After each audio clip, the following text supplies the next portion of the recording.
కేసీఆర్ ఏడాది పాలనలో ఏడాదంతా ఎన్నో అవస్థలు. ఒక్కటా రెండా ఎన్నని చెప్పమంటారు? ఒకవైపు 10వ తరగతి పరీక్షల పేపర్లు లీక్ అయ్యాయి. ఇంటర్ విద్యార్థులు ఆత్మహత్యలు చేసుకున్నారు. మరోవైపు ప్రభుత్వ కొలువుపై ఎన్నో ఆశలు పెట్టుకున్న నిరుద్యోగులు గ్రూప్ 1 పేపర్ల లీక్ కారణంగా తీవ్ర నిరాశకు లోనయ్యారు. తమ పార్టీ వారి కోసమే ఇలా పేపర్లు లీక్ చేయించారంటూ కేసీఆర్ పై ఆగ్రహం వ్యక్తం చేశారు. ఎంతో కష్టపడి చదివి ఉన్నతోద్యోగం వస్తోందన్న ఆశతో ఉంటే మా నోట్లో మట్టి కొట్టారంటూ శాపనార్థాలు పెట్టారు.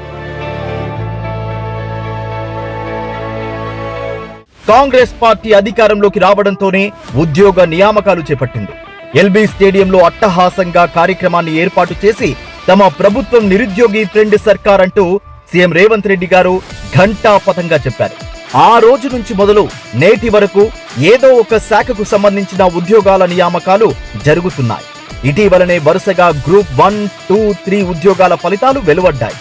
నర్సింగ్, పారామెడికల్, ఉపాధ్యాయ ఉద్యోగాల భర్తీతో వేలాది మంది నిరుద్యోగులు ప్రభుత్వోద్యోగులుగా మారి సంతోషం వ్యక్తం చేస్తున్నారు. 15 ఏళ్లుగా ఎదురుచూసిన 582 కుటుంబాలు కారుణ్య నియామకాలు పొంది ఆనంద భాష్పాలతో దీవిస్తున్నారు. ఇలాంటి ప్రజాపాలన కలకాలం కొనసాగాలని ఆకాంక్షిస్తున్నారు.